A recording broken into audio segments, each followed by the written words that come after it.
Further discussion to House File 890, Senator Tomassoni. Thank you, Mr. President. And members, I'm just commenting on the bill itself. I do believe that Senator Nelson has put together a fair bill here, and it's probably within the limits of the $300 million target, as good as the bill could be. But I have to tell you, I was very encouraged in the E12 committee when I heard Senator Nelson say that a 2% increase on the formula was essential, and that she was the chief author of the bill that increased the formula by 2%. And I was hoping we could get to 2% because that was the governor's recommendation also. And I'm very disappointed that we didn't get to the 2%. Now, I realize that 2% is $371 million, and this particular bill puts about $274 million on the formula. It's almost a $100 million difference when you go from 1.5% to 2%. And I think in this particular budget where we have the surplus that we have, and that the governor's recommendation was over $700 million in education financing and education funding, and that this is $400 million less than what the governor recommended, I believe that this bill can be better. And one of the other things that I'm a little bit disappointed about is that the small schools funding was not included in this bill. Now, Senator Nelson has said several different times, and she's probably correct, that the best way to get money to schools is through the formula, and that it's the fairest way. But I will tell you that because small schools have small populations of students, that when money does go on the formula, they get a smaller amount of the money. And the small schools have problems of declining enrollment. They have small enrollment. The amount that they get per pupil is not as high as you get in the bigger schools, and so the equity within the education is waning when we do this on the formula. And I did offer the amendment in committee, and to Senator Dames' credit, he did come up with an amendment that actually funded the small schools formula, but it was a taking Peter to pay Paul amendment, and it was much like the amendment that Senator Clausen had today, and the objections were that the money was coming out of some schools to go to other schools. And so in this particular bill itself, I felt that there was more than enough money laying around for us to not only do the 2%, but to also do the small schools, and that would have helped everybody because the small schools would have got a little bit more in addition to the 2%. Unfortunately, there's no small schools funding in this bill, and the 2% is not in the bill. It's at 1.5%, and it's about $100 million less going to our schools than could be going to our schools. And so, while I think this is a fair bill, and while I think Senator Nelson has done a good job of putting this bill together, as well as Senator Pratt, I think this bill could be way better, and I'm hoping that it comes back from conference committee way better, and I'm hoping that the negotiations with the governor make this bill way better, and for that reason I'm not going to vote for this bill today. Senator Schoen. Thank you, Mr. President. Well, I want to rise and just give an example. Down in Hastings, one of my school districts, they looked at the budget, and quite frankly, even after Senator Nelson's comments in committee saying we needed to have 2%, they thought, well, we're going to get to 2%. And when they budgeted, they still are going to have to cut $500,000, and it's going to get worse if we stay at 1.5%. We could look at 1.5%, and by the numbers Senator Tomassoni just quoted, we're close to $100 million that needs to be made up just to even make 2%. And the program that was put in place, that we've got different names for it, whether it's vouchers, neo-vouchers, credits, whatever you want it to be, that's $35 million a year, that's $70 million. And there's a lot of things that we talked about yesterday that, boy, it would be nice to do this. And I'll say it again, it would be nice if we were looking at some of the tax breaks that could be paying for our students, teachers, standing with students, keeping the funding in the classroom. Those should be, we need to do those first. I heard discussion how the per pupil funding was going to be the main point, and that we had all the local experts, because we have school boards, we have our superintendents, and those professionals and elected officials at the local levels that knew what they needed. Well, I guarantee you that there's not one single school district in this state with a senator saying, we're good, everything's fine, because it's not. This bill, and over the years, the legislature has pushed the burden back onto local property taxpayers. We've watched year after year in all of our communities property tax levies being increased because local property taxpayers are saying, how are we going to take care of our students? How are we going to stand with teachers? How are we going to stand with kids? How are we going to keep classroom size down? How are we going to have healthy lunches? How are we going to have counselors? How are we going to have health staff in our schools? Because quite frankly, our schools in every community around the state and every school district, I can guarantee you there's students in those schools that the only safe place they are that day is in that school. Monday through Friday, they have an average of 8 hours where they know that there's a place for them to be warm, a place for them to have food, a place where someone hopefully will help them. And there are some districts that are better off, but those students, there are still students there that need help too. We certainly could be doing better. As Senator Tomassoni said, we're in a position to be able to do that. If we want to decrease the prison population, we start with schools, and we start with education. If we want to bring in good jobs and folks in our society that are making a good living and not need public assistance, not need to be on programs, well, we need a good education. And the list goes on and on. This bill doesn't cut it for my school districts. I know that they'll tell me that, well, I appreciate within this number that the majority has set for a target, that at least we get closer to a base formula funding. What's inside baseball of, well, that's the number that they would like to see increased, and that's true. But it still doesn't cut it. I mean, I'm not a teacher, but I know when my neighbors call me and an 84-year-old widow says, Dan, I want to support the schools, but I just can't do it anymore because it's out of my local property taxes. She's been living in the same house maybe 5 decades. Well, that's long paid off for her. The only bill she has to pay is her local property taxes.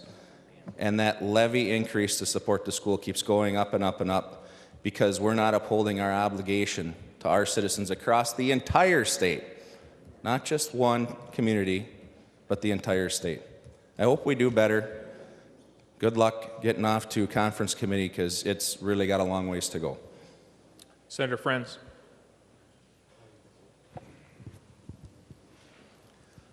Thank you very much, Mr. President, and thank you to Senator Nelson, Senator Pratt, and everyone who worked on this bill. The people in my district sent me here with a message that education was their #1 priority, and why? Because it leads to stronger neighborhoods, a better workforce, a better economy. Our businesses, our cities and towns are better off. Minnesota's been a leader in this nation in education for as long as I've lived here. Now we're told that although the author of the bill says the 2% per pupil funding is essential, and she shares the committee that we cannot have it. In our town, we have a saying, if you don't live it, you don't believe it. All morning, we've heard about how it's for the kids and how it's for the schools and how it's for the betterment of the children and the education environment. And I would say actions matter louder than words. I spoke with the superintendent of the Mankato Area Public Schools this morning, and she said we simply can't do it. There is no question what will happen. This will be passed along as a property tax increase. This bill represents a property tax increase to Minnesotans, and I'm a no vote on this bill. Thank you, Mr. President. Senator Hoffman. Thank you, Mr. President, and thank you, members. Education, it is something that I have been part of who I've been since I started my public life, and it was on the Anoka Hennepin School Board. And one of the things that we saw back then was compensatory education. Compensatory education didn't work for school districts like ours, also as Osseo, Robbinsdale, and you go on with Rochester, and concentration of poverty just wasn't working. It was working for the big schools that needed it, and absolutely understood that. But I remember us saying we had the same needs and we needed the same resources. When the compensatory pilots were given, you started to see the achievement gap close. And we kept coming back every 2 years and asking for more and more. And not just more and more, but enough to keep those compensatory pilots going. Well, I remember Senator Metzen used to talk about pilots, pilot projects, pilots, and he would draw a picture of an airplane and he'd say, you know what, I'm tired of talking about pilots. Let's get that plane up in the air and let's get moving. And what we've done today is to finally get that plane up in the air and get moving. So I applaud finally, after years of fighting for compensatory education, because we know the results are good. When you put a teacher in front of a student, good results happen. And closing the achievement gap starts with that and should end with that and should move on with that. I don't think it should just stop here. We need to look at the statewide fix. When I brought the data in 2013 that showed compensatory education pilots do work in closing the achievement gap beyond a shadow of a doubt, and every one of those school districts that had it, the real fix, though, is statewide, because it shouldn't matter what zip code a kid lives in, or it shouldn't matter what part of the state that child goes to school in. Compensatory education does work. When you bring that floor up to where it is and get a teacher in front of a student, we know it works. Based on that, I have to tell you, it's been a good, long fight for getting that put now into the formula moving forward. So thank you, Senator Nelson, for hearing that, and thank you for listening to that. And it's recalled years ago when then Representative Kathy Tingelstad, Representative Denise Dietrich, Representative Hortman, and then Representative Abler got those pilots going. I think it's worth going and moving forward. But you know what? I'm going to be looking at this bill when it comes back, because I'm not okay with the 1.5%, just like I'm not okay with the 1.25% over in the other body. I'm also not okay with the fact that the other body is delinking early childhood family education. We know the success of early childhood family education. We also need here the flexibility that the policy bill brought forward, and we hope that when you go into conference committee, like Senator Tomassoni says, like Senator Schoen is saying, that it comes back a better bill. The governor has a great bill. You guys, let's achieve for that. Let's get that. We can't go with less than 2 and 2. Matter of fact, back in 2015, members from the Republican Party in this body had a 3% and a 3% bill that they brought forward, saying that education, it was a pure education bill. You had the leader of the chair of the education policy and finance, education and finance, saying 2 and 2. So please pull that back out and stick with the 2 and 2. Be nice to get 3 and 3, because we know when you get money in front of a teacher and the teacher gets in front of a child, guess what happens? Good outcomes. We know that. Good outcomes happen. I've seen it. It's there. So members, let's just watch this when it comes back from conference committee. Let's make sure that we not only just hold our Senate position against the House, but we add to it the great work that the governor has got within education. And thank you for finally getting rid of the pilots. I'm again, Senator Metzen said it right. Get that plane off the ground and get it flying. This is one way to do it. So based on that, I hope the work comes back here, because I'll be watching it. I'm going to support this bill as it sits on the floor today, because we finally got rid of a pilot and we're moving forward with something that we know changes outcomes for kids. Thank you. Senator Swedzinski. Thank you, Mr. President. I'd like to tell you what I love about this bill. And one of the things is there's money for youth civic engagement grants, helping kids through civic organizations like Youth in Government and the YMCA develop their sense of political efficacy and civic virtue that is part of our job as adults in raising our children. Another thing I love about this bill, it's buried in this bill, and whatever senator brought this to whatever committee, I'd love to know who they are. But we don't like the word mandates, and unfunded mandates are even the worst. But there's one thing, like I said, that's buried in this bill, and every teacher every 5 years has to renew their license, and they have to go through all these hoops in order to renew their license.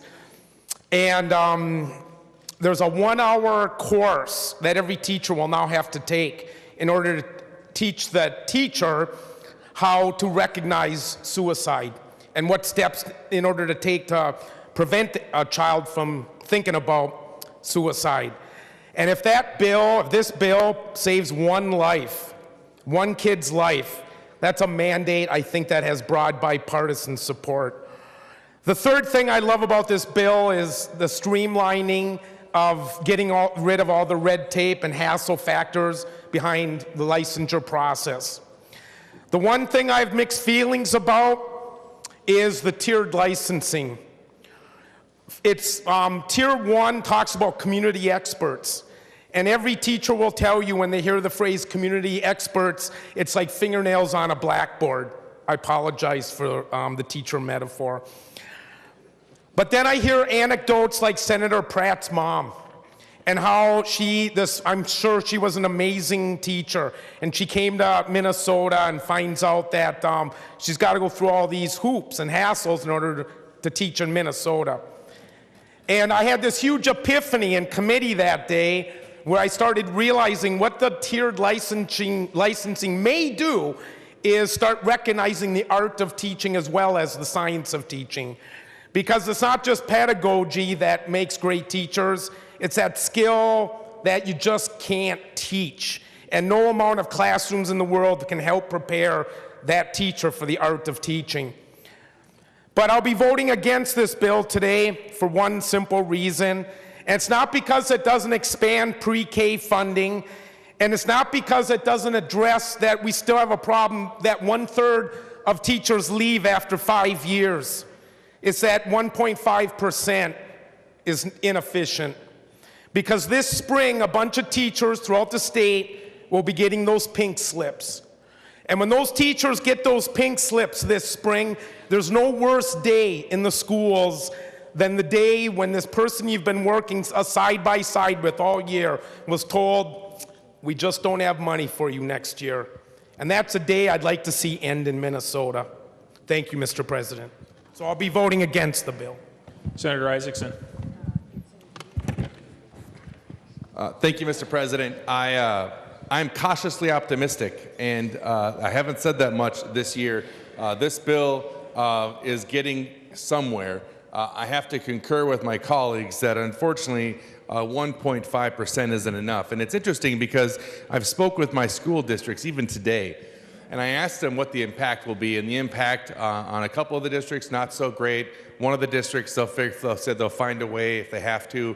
But the reality isn't just what we see with Senator Schoen and Hastings and what we see in other districts that are going to cut, but it's also all of the things we cannot do to help our students because there isn't enough funding there. We need to find a way to understand that education is absolutely a priority and that we continue to put that in front of almost anything else that gets in our way of making our state good, keeping our state good. And we need to find a way to work on getting ourselves up to the 2% and getting in line with the governor on this if it's necessary, or finding a way to make sure we provide these schools with the funds they need to do the job we ask them to do. That's so vitally important. I want to pick up where Senator Schoen left off. It isn't just about making sure that this school is a place for the kid to go, that maybe the only safe spot they're in, and I've coached those kids in junior high. But it's also to take it the step forward that not only is it a safe place, but it is the jumping off point for their future. And I'll never, to this day, and you've heard me like a broken record talk about this, I will never understand why we continue to put barriers in front of education when the only outcome is a better state. You just don't get better ROI on that. And that's what I don't understand. And this bill, I think, when you compare it to the House bill, I'm very pleased with the work that's been done that way. I think you do have a lot of good provisions, and I really want to vote for it. And I think if you can come back from conference at 2 and 2, I will gleefully vote for it. I think we need to make sure that we have the kind of funding mechanism in place over time that protects and provides the stability for our schools so they're not always jumping around with having to do levy raises or anything like that. I want to see us take a focused, structured, consistent stand. And I think that's something we haven't provided as much of here in Minnesota. And so I'm going to be voting against it. I want to vote for it. I want to come back from conference, and I want to be able to vote for it. Please have the 2% in there. Thank you. Senator Abler. Thank you, Mr. President and members. I've had the privilege to serve on education committees from the very beginning of my time here, and Minnesota is deeply committed to education. It is not a partisan matter. The commitment to the future of our young students and young adults and college and all that is high on all sides. And I have, this is now my probably 9th or 10th debate on the omnibus bills, leaving somebody to go off into the next step. And so, and not to minimize any of the comments that are said, I could have actually captured some of the recordings of those speeches, and they would be identical to the speeches given today. Why didn't you do this? It's not enough. Clearly, you don't care, and we do. Clearly, this is a failure, and the world is going to end, and Minnesota is going to join the world of the dark ages, and our students will be left in the dust. No one wants that. And the discussion about that continues just endlessly. And I want to commend the chair. Senator Nelson is amongst one of the most committed chairs to her topic, committed to the students that we serve, the 800,000 or whatever E-12 students, and we had a higher ed bill earlier, serving another couple 100,000. There is no one who wakes up in the morning thinking more about how to better serve those individuals. And that passion and commitment is evident throughout the bill. And unless you're new here, I want to give you a hint. The bill's going to be different when it comes back. But the bill has to leave here to go to where it's going to come back from. And if a person decides to vote no on this bill, they're actually voting no on something more than $1 billion in funding that has to be appropriated going into the schools. This bill adds $300 million this biennium and $435 in the next.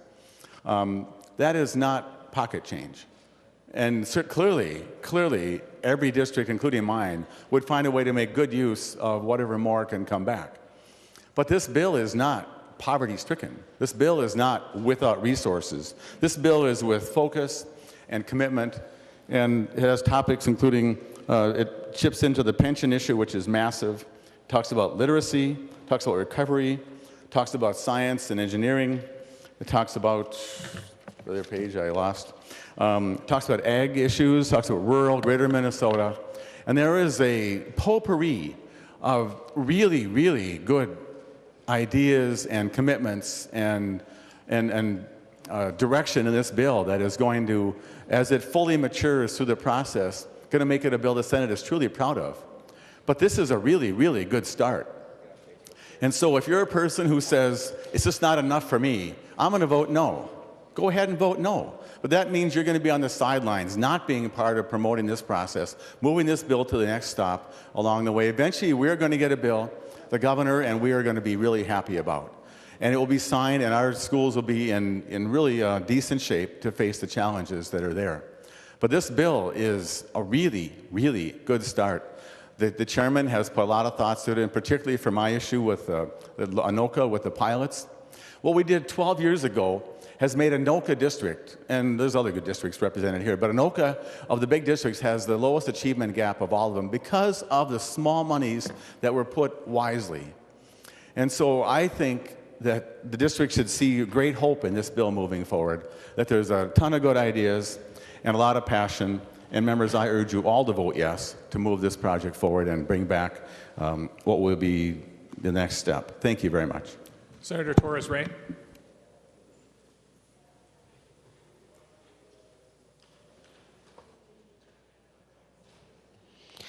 Thank you, Mr. President. I wanted to thank Senator Nelson for helping our district and securing a $25,000 appropriation to support this Life kids. And these are kids that come to the schools as adolescents, probably age 14, 16, and they are not able to complete their credits within the time that is given, provided in high school, and obtain a high school diploma. And so I want to thank the chair for accommodating that, and I also want to make sure that we really acknowledge the profound impact that the appropriation for training and recruiting teachers of color will have. So I appreciate that. But I also would like to let you know, Senator Nelson and members, that it will be very difficult for me to support this bill today. Like many of you, I am very disappointed, of course, with the target for education, which is only 1.5, and we had the opportunity to really do a lot more. I am very disappointed, Senator Nelson and the members of the Education Committee, about the amendments that were provided in education to take away $29 million from Minneapolis, to also take away money from the Promised Neighborhoods programs that serve some of the most vulnerable children in our district, and to support private education by providing $35 million to large foundations that will dictate to the state where our children could go if they choose to go to private schools. But I wanted to share with you also, members, my sense of frustration, and share with you some of the stories that I hear in my own district from my own constituents, which I have not heard before. As a result of these decisions that were made here by the majority of sending dollars to private education, cutting $29 million from Minneapolis, and cutting the programs from the Promised Neighborhoods, my district and my constituents are not able to see the value of some of the good work that we do here. For instance, Senator Rolfe, in the past, in my district, people were very open to see the expansion of the Promised Neighborhoods program in rural Minnesota. In fact, in my district, we were willing to pay for taxes to do so. But the decision of the majority was that we are going to cut the Promised Neighborhoods in Minneapolis, in North Minneapolis, in order to send it to St. Cloud. So they are very angry about it, and they no longer want to see the expansion of the Promised Neighborhoods in St. Cloud. And we had a $1.5 billion in order to make this decision. And the politics of scarcity are very dangerous, members, especially when we have the funding to make decisions that will really improve the lives of all children.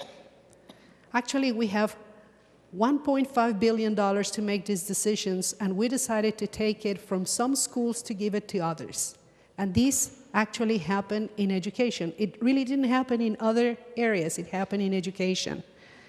So I wanted to bring this to your attention because a lot of the work that we want to do on behalf of children is really based on these principal values that we have, that when we do have an opportunity to increase funding for schools, we need to take care of all children. And that all the rhetoric that we put together here and that we speak about when we talk about children who live in poverty, children of color, and eliminating the achievement gap is really not understood by our constituents because our actions do not speak to that rhetoric. So I would like to encourage you to think about this as we go and work with the House in conferencing this committee, this particular bill, because we do need a larger target, and we really do need to move away from taking away funding from the most impoverished communities to give it to others. We do have sufficient funding. Our taxpayers actually are paying for us to make this decision. We do have a surplus, and we do need to take care of all of our children in suburban communities, in urban communities, and in rural communities. You had that opportunity, Senator Nelson, and the majority had that opportunity. So I will not be supporting this bill today, because if you didn't have a $1.5 billion, perhaps I will understand that we do have to make some cuts, but that's not the case today. So I will be voting no. Senator Pappas. Thank you, Mr. President and members. I just had a few comments I wanted to make that I'm very disappointed that the bill cuts funding to the founding schools of the Innovative Education Partnership Coalition. These schools include St. Paul Promise Neighborhood, Every Hand Joined in Red Wing, Northfield Promise, Partner for Student Success in the St. Cloud area, Austin Aspires, and the Northside Achievement Zone in Minneapolis. But the two founding schools, Northside Achievement Zone in Minneapolis and the St. Paul Promise Neighborhood, are seeing their base funding cut. I guess no good deed goes unpunished sometimes in the Minnesota legislature. The Educational Partnership Coalition is an innovative coalition of urban and rural initiatives that shares best practices to support more than 61,000 children in Minnesota. This is the type of innovative partnership we should be celebrating. The coalition is doing everything we say we want in education. They are results-focused, locally driven, public-private partnerships that provide a holistic approach to serving children and families with continuous support. This coalition is aligned around the world's best workforce goals. In the St. Paul Promise neighborhood, I've met many children and families whose lives have been truly transformed by this work. And they're being successful, they're succeeding. Here's a few statistics just on the Promise neighborhood in St. Paul. What they've gained in closing Minnesota's worst in the nation opportunity gap. Now 96% of children that completed a St. Paul PN reading program improved their reading by 2 to 7 levels in just 9 weeks. There's been a 16% increase on the MCA reading assessment over 3 years. This is compared to just a 3% increase statewide. More than 90% of St. Paul Promise neighborhood children prevent summer learning loss because they're in programming over the summers, and that's over the last 5 years. 78 SPPN families have achieved housing stabilities. These families were previously homeless or highly mobile. Research has continuously shown us that children cannot achieve academically if they do not have stable housing. And there have been more than 12,000 parent engagements that have been made through SPPN in the last school year alone. We have similar positive results in the other partner schools. All members of the coalition are willing and able to match every single dollar of the state investment. These are true public-private partnerships. But we must uphold the public end of these partnerships so the private sector will provide support. During this state budget surplus, we should be increasing our investment to the partnership and to the St. Paul Promise neighborhood and to NAS and all members of this coalition. Thank you very much. Senator Kent. Thank you, Mr. President.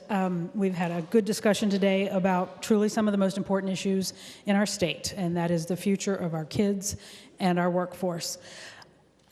I want to take a minute and also extend my thanks to Senator Nelson for her hard work on this bill, and particularly to Senator Pratt as the DFL lead on the Education Policy Committee. I very much enjoyed working with him and the entire committee, and I am grateful that we have had, I think, good conversations, and the Education Policy Omnibus bill that came out was a good, solid bipartisan bill. I also want to thank Senator Uyghur for his partnership in bridging the finance and policy areas. And finally, I want to thank Senators Clausen, Swedzinski, and Hoffman. And I would just say, when I think about these three absolutely dedicated public servants who now make their dedications here in this building, but each of them has spent so many years caring deeply and working hard for our kids, and I feel very fortunate to serve with you. Senator Nelson has made the point that her goal was to create a fair bill, and I absolutely support and agree that she has achieved that goal. I believe this is a fair bill. I will make one highlight that she and I have worked on for several years that is included in this bill in an ambitious way, and I think it's so important, that is Reading Corps. Reading Corps is a proven program that teaches kids to read. Struggling readers are able to make up a gap, and they are able to read proficiently by 3rd grade, which, as we know, is a tremendous predictor of their ability to graduate on time and to succeed in the long haul, which is the point. It also has an added benefit of saving schools money on special education and other areas if we take care of that challenge early on. So, Senator Nelson, I really thank you for stepping up on this one. I know that you value it as much as I do. I do want to point out that something that is missing from this bill that I think is very unfortunate for Minnesota students is additional funding for the student support services. And just for a brief moment to talk about that area, and sometimes people don't fully understand, members may not fully understand what this program is. New members may not be familiar with it because it was something that we've worked on over the past couple of years. But what this would do, particularly if we use the governor's proposal, would be to add $4 million of funds to extend the matching grants to districts to meet their needs for student support staff. And members, when we say student support staff, that is actually an official term that refers to the collection of professionals, student counselors, school social workers, school psychologists, school nurses, and chemical dependency counselors. And as background, in 2016, the legislature passed and the governor signed the Students Support Our Students Act. And under this act, $12 million was appropriated for a multi-year matching grant program that would encourage local districts to increase student support professionals' staffing. This is so important, and we've talked a lot about this. Currently, Minnesota ranks 47th in the United States in the ratio of counselors to students. That's almost 800 students for every counselor in the state of Minnesota. That is not okay. That is not the level of professional staff that we need to support our kids with academic counseling, college and career counseling, and the other needs that students have. And then you can take that on to the other professionals that are included in this umbrella. I would also point out that Minnesota spends about half of the national average on student support services. Nationally, about 5.5% of education funding is directed toward these services, but in Minnesota, that is 2.6%. So this grant program was created, and it's considered to be a really good combination of carrot and encouragement to get districts to step up into providing these professionals for their students. It's completely optional for local districts to participate. It's a 6-year grant program, so the state provides 50% match in the first 4 years, and then that cuts back down to 25% in the last 2 years, and then after that, districts are on their own, because by then, those professionals will have proven their worth in helping those students and in making schools work better for students. These would be new positions, either full or part-time, based on what the districts need, and there is total local flexibility to meet students' needs and to fit current staffing. So we first did this in 2016, and what were the results of that first year? Grants are currently helping 77 schools across Minnesota add support staff over the next 6 years, and that breaks down into 40 school counselors, 21 social workers, 7 chemical dependency counselors, 6 school psychologists, and 3 school nurses. There's a good, healthy geographic split. 40 of those schools are non-metro, just over half. 37 are in the metro. Priority in issuing these grants is given to school sites in which student support services personnel positions do not currently exist. So we are taking these funds to where the need is the greatest. But it's important to understand that more than 100 sites applied, which means we left a significant unmet need. And members, we've passed out a spreadsheet that includes data from the Department of Education that shows the districts and the schools that did not receive the grants that they asked for counselors, social workers, psychologists, chemical dependency counselors. And just to run down the list, Bemidji, Breckenridge, Central Public Schools, Detroit Lakes, Elk River, Ellsworth, Grand Rapids, Lake Crystal, Monaga, St. Cloud, St. Paul, and Staples. So there is significant unmet need just from this first round. I'm an optimist. I said yesterday I'm a glass half full kind of person. I am going to be hopeful that if we can raise this target, that potentially we can find some funding to keep this going, because it's a way for the state to make an initiative into this, but it's really the local districts that follow it up. So with that, I will conclude by saying I am very grateful again to the work that has been done by so many on this bill. It is a fair bill, but as my colleagues have said, I am really concerned that it just doesn't go far enough. My 3 school districts that I represent have each had significant operating levies over the past couple of years. Seniors on fixed incomes, families are really struggling with this increase in our property taxes. The state can do better. We're in that position because the state has underfunded education over a number of years. We are in an opportunity where we continue to dig back out of that hole, as we discussed yesterday. And I believe we need to do that, and I hope that as we continue this process over the next few weeks that we are able to do better by our students and our taxpayers. Thank you very much. Senator Pratt. Well, thank you, Madam President. And I appreciate the DFL senators calling for a 2% increase on the formula and saying it's their #1 initiative. Senate Republicans stood up 2 years ago and championed prioritizing the money on the formula. Senate Democrats and the governor proposed and passed a 1% increase off this Senate floor. And then we had nearly a $2 billion surplus. They also proposed over $500 million in new programs and spending. They've siphoned off $50 million from the classroom for universal preschool. That's a program that they want to use to subsidize wealthy families for daycare. And they're hurting predominantly small and women-owned businesses. Art Rolnick testified then that the DFL preschool approach was the most expensive and the least effective option, designed to satisfy and enrich special interest and not to do what was best for the child. Last year, Senate Democrats spent $100 million in education, and not a single dime went to the formula or the classroom. Now their #1 priority. Coming into this session, we faced $850 million in spending before we added a single dollar to the formula. This bill spends $1.1 billion more in public education over the last biennium. Senator Nelson put over 90% of her target on the formula, while being saddled with spending approved over the last 2 budgets. Members, I think she did a remarkable job. I also want to thank the Policy Committee again, and I had failed to thank Senator Udke before. I seem to have a problem getting Senator Udke and Senator Eichhorn mixed up. They look so much alike. And I'm specifically proud again of the work that we did in teacher licensure, 3rd grade literacy, and charter school reform. Now, I might not like every provision in this bill, but that's what compromise is about. And so, members, this is a good bill, and I recommend a yes vote. Senator Nelson. Thank you, Madam President and members. Well, I think it's a good day when the Minnesota Senate spends nearly 4 hours talking about the importance of education. It is our future. Let us make no mistake about it.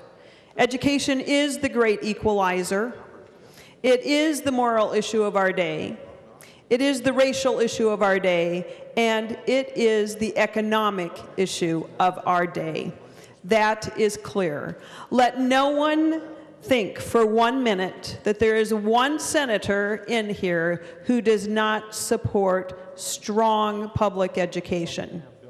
95% of our students, just like I was a public school student, my parents were public school teachers, as was I, as were my boys' students as well. It is important, it is critical that we do have a strong K-12 system. Our committee was focused on students and funding what works. That was at the top of every one of our agendas to make sure it was at the top of our minds. And the bill before you today reflects that mission. Let me just share a couple statements about our vision that you will see articulated in the bill before you. We did talk about it as that great equalizer, and we will focus our resources on providing opportunities for all Minnesota students to receive an education that prepares them for the jobs of tomorrow. And we do that by using powerful incentives, promising innovation to achieve better results. That's what we have before us today. I appreciate the discussion about the bill before us. I took notes on the members' comments to make sure that these things go with me as we go into conference committee. Let me be very clear regarding the Education Finance Committee. There were some problematic amendments added in the Education Finance Committee. And mentioning the rating of compensatory funding from Minneapolis. We are glad Senator Tomassoni did reconsider on that, and that amendment was stripped off of the bill. We also were able to strip off the amendments that took money away from the department. We were glad that those amendments, that money has been restored. I do want to speak briefly to the Promised Neighborhoods, and I greatly appreciate the support for them. In fact, I was looking forward to visiting with one of our senators who's not here today, who I know this is very important to. We had also discussed this earlier. But I want to make sure that all the members really understand what's happening with the Promised Neighborhoods and the Education Partnership Coalition Project. It is true, they have been highly successful, especially in the short amount of time that they have been operating. But I want you to think about this, members. These are $2 million projects, each in 2.4 in Minneapolis and in St. Paul, and they have shown great results. They do address 2 generations. They do address the economic issues as well. But members, that is important to education achievement, absolutely. We know parents are the first and most influential teachers. And we know that a mother's education level is the factor that correlates most closely with student achievement. So we need to hang on to that. But let me just say, funding the Promised Neighborhoods out of classroom funding was something that we have to take very seriously. So what the bill does in front of you is it does guarantee half of the funding for the Minneapolis and St. Paul neighborhood, the NAS and the St. Paul Promised Neighborhood. And it also guarantees for 1 year the funding for those 3 rural promise, or more in the outstate promise neighborhoods. But members, we could not continue to fund this innovative project out of classroom funding.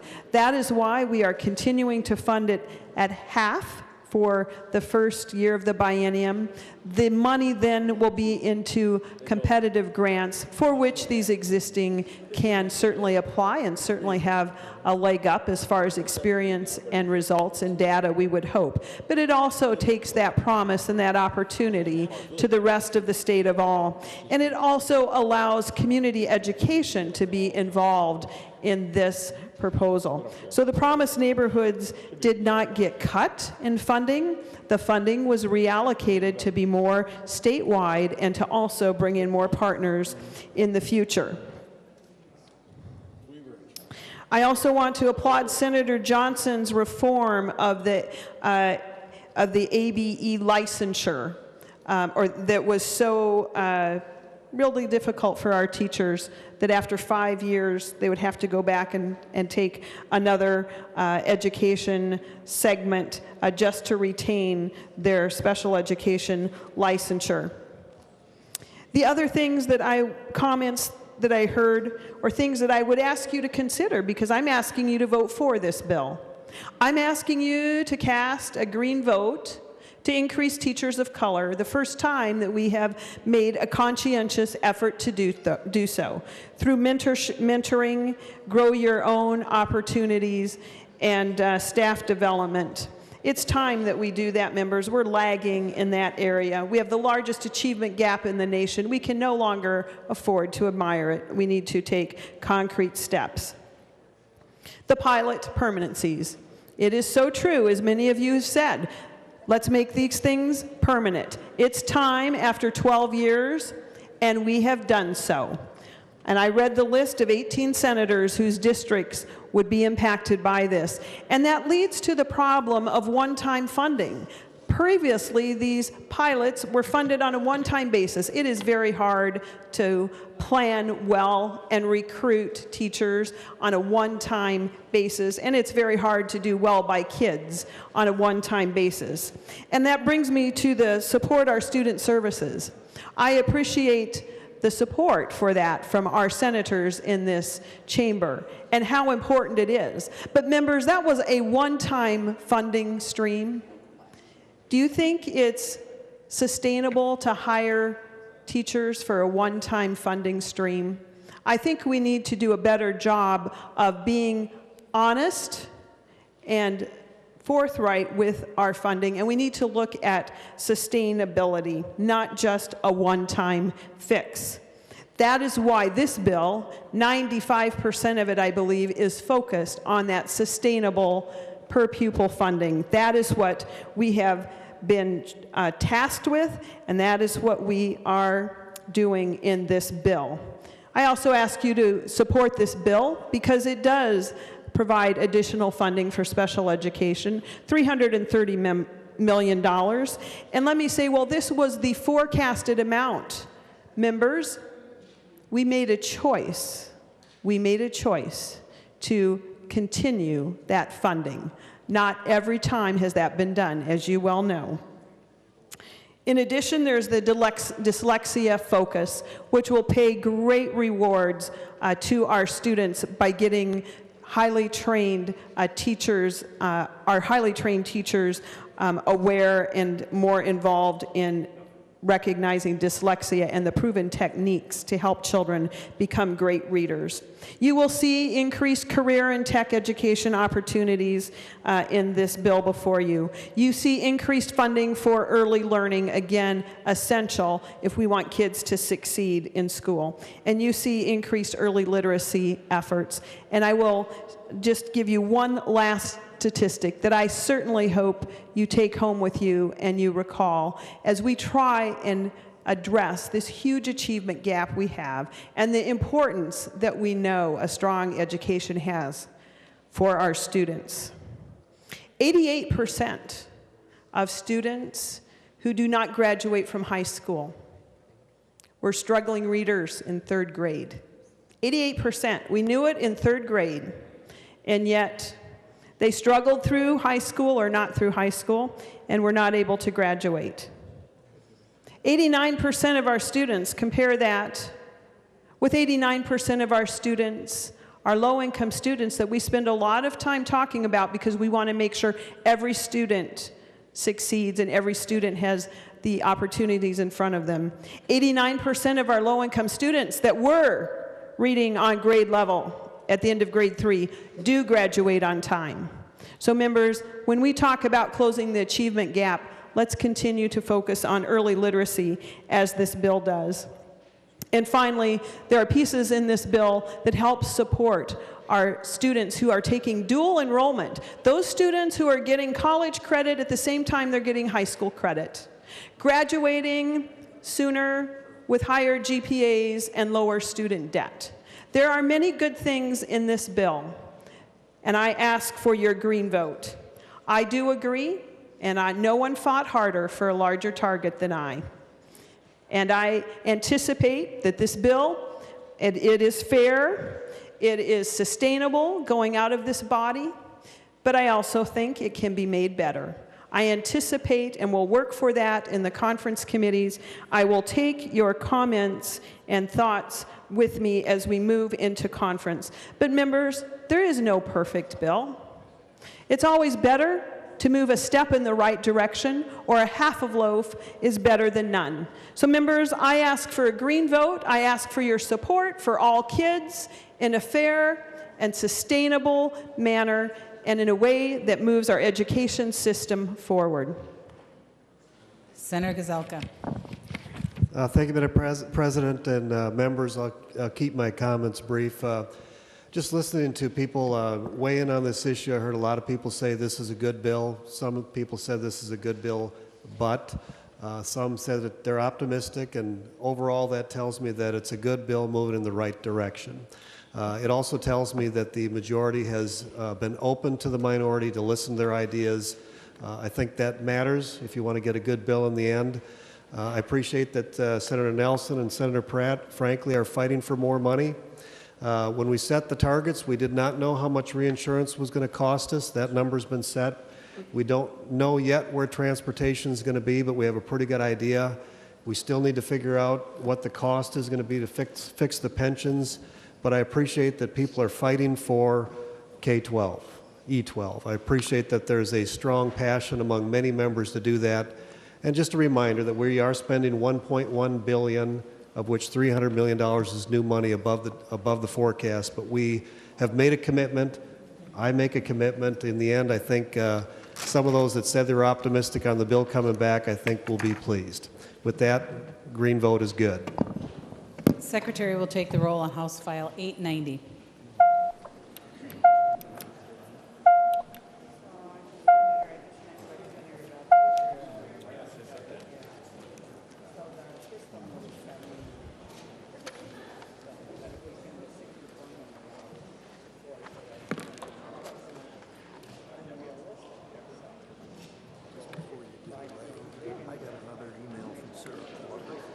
And I just said I touch base, say, you know, obviously they want the money spread more across all of the partnerships rather than identify. And I said, well, if we get more money, we'll you know, yeah.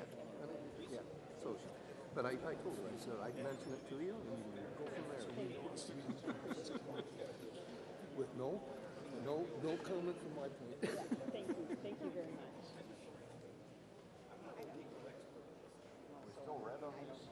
You're yellow. I mean green. We don't have yellow. You're green, Tori. This is the education. We're on the final pass. I knew that. I was just playing dumb farmer. Yeah, exactly.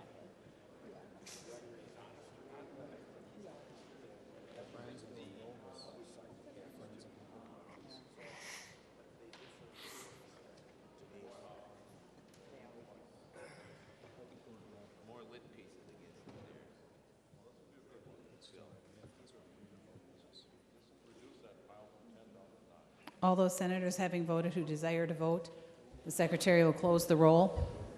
There being 38 ayes and 28 nays, the bill is passed and its title agreed to.